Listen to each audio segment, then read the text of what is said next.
Le 15 août reste la date clé de l'histoire de Sainte-Marie. C'est la fête patronale. Notre paroisse est dédiée à Notre-Dame de l'Assomption. L'église de Notre-Dame de l'Assomption de Sainte-Marie fut baptisée le 6 août 1891 par l'évêque de Martinique, Monseigneur Julien-Pierre Carméné. Cette église a une histoire très riche qui est intimement liée à l'histoire de la colonie en général et de Sainte-Marie en particulier. Nous sommes au XVIIe siècle. La Martinique est occupée par les Français. Les statuts des compagnies ont prévu la présence d'hommes d'église dans la conquête de nouvelles terres. Appelés missionnaires, ces ecclésiastiques doivent assurer officiellement les offices religieux, s'occuper des malades, éduquer les populations autochtones.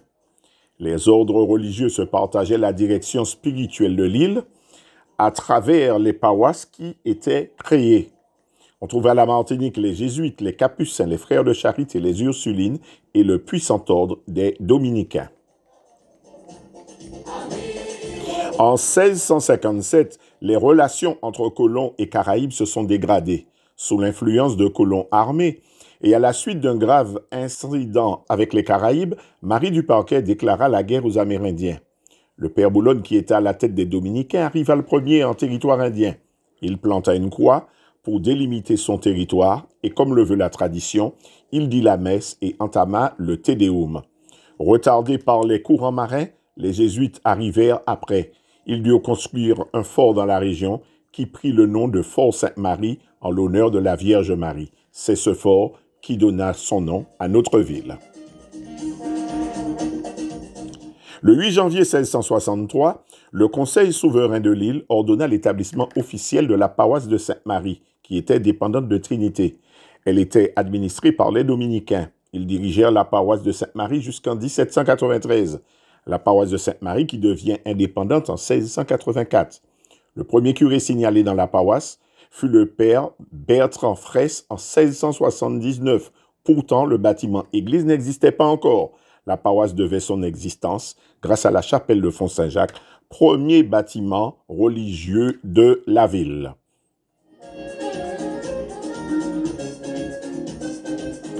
Ce n'est qu'en 1686 qu'un contrat datant du 22 juillet de la même année nous apprend que M. Léonard Lacan, un habitant, a cédé un emplacement d'une superficie de 100 pieds en carré à la paroisse pour y construire une église et un cimetière.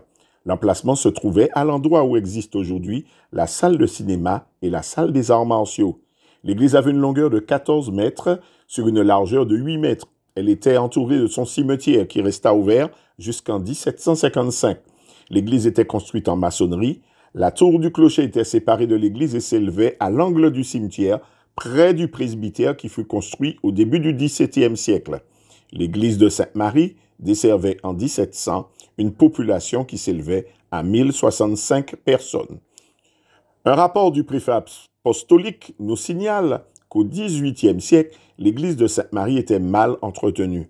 Le presbytère qui avait été construit au début du siècle n'était pas habité. Les prêtres préféraient résider à Font-Saint-Jacques. Il faut dire qu'ils avaient à leur disposition des esclaves et l'habitation Font-Saint-Jacques était l'une des plus prospères de l'île. Les conditions d'existence étaient plus agréables que celles qu'ils avaient dans leur paroisse.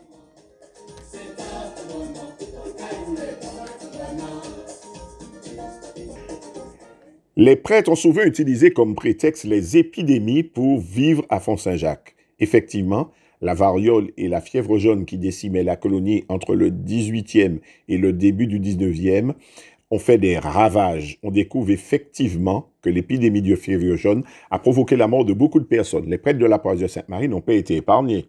Les dates de leur décès sur leur tombe dans le cimetière sont là pour l'attester. Le taux de mortalité est si élevé que pour les prêtres être nommés à Sainte-Marie était une condamnation à mort. Beaucoup considéraient que la présence du cimetière en plein bourg était la cause principale de cette forte mortalité et que les émanations venant d'outre-tombe en étaient responsables. C'est ainsi qu'on décida d'enterrer les morts dans le tout nouveau cimetière, celui qu'on appelle aujourd'hui le cimetière du bourg. Le 12 juin 1837, par décret, la Martinique fut divisée en 20 communes. Sainte-Marie devient une commune. La ville compte 5143 personnes. C'était la fin de la paroisse en tant qu'entité publique.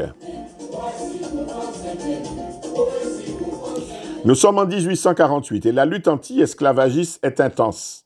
L'abolition de l'esclavage est proclamée par le gouverneur Rostolan le 23 mai 1848.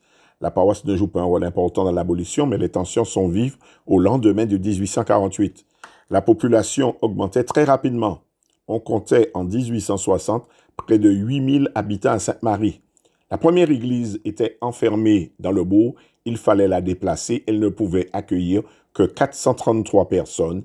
Il fallait construire une nouvelle église.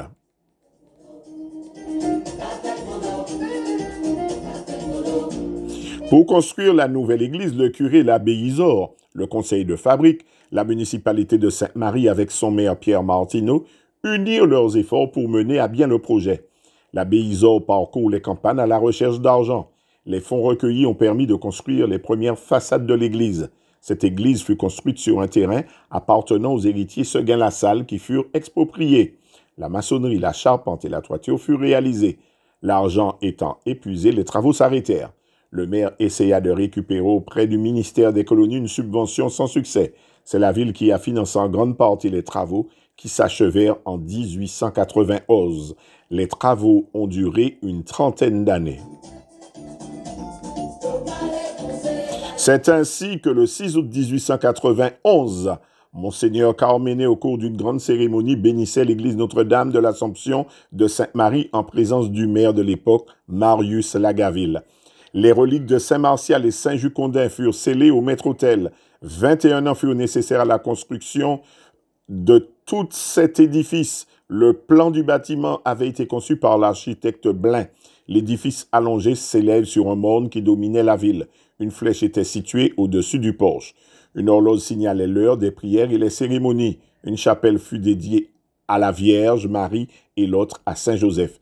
Sur les murs des bas-côtés, on avait placé un chemin de croix. Des statues furent scellées aux colonnes de la nef.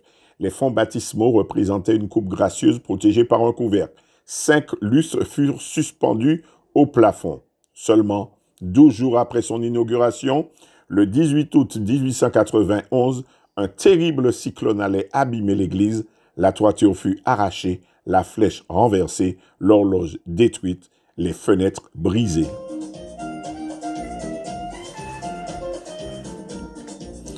Le conseil de fabrique était dépourvu de moyens. Il lança une campagne de solidarité pour la reconstruction du bâtiment. Les secours arrivèrent de l'extérieur et permirent une rénovation rapide de l'édifice. 2 cloches provenant de l'ancienne église rythmaient le quotidien des habitants. 4 autres cloches furent fondues et donnèrent 2 cloches. L'église possède 4 cloches. Les cloches étaient installées dans un campanile près de l'église. Chaque cloche avait une marraine et un nom. L'abbé Richard avait avancé les fonds pour la reconstruction et les cloches.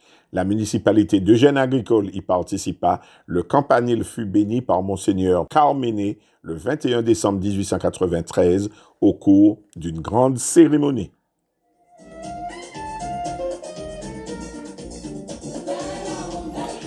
La structure de l'église de Sainte-Marie s'inscrit dans le type de construction du XVIIe siècle à l'époque de la Renaissance. Il s'agit d'une église au plan basilical inspirée par la basilique romaine, un vaste espace rectangulaire, lieu de réunion, conçu par conséquent pour accueillir un grand nombre de fidèles. L'architecture cruciforme est incluse dans l'espace rectangulaire. L'église de Sainte-Marie est une réplique de l'église de Cressou à Rome. L'intérieur et la toiture ont subi de nombreuses modifications suite à des problèmes liés au cyclone. L'église de Notre-Dame de l'Assomption domine la ville comme une femme protectrice. Quand on la découvre au détour du virage sur la nationale, elle est dominatrice. Quand il faut s'y rendre en escaladant la rue Amédée Knight et toute sa série d'escaliers, on monte vers elle comme on monte vers Dieu.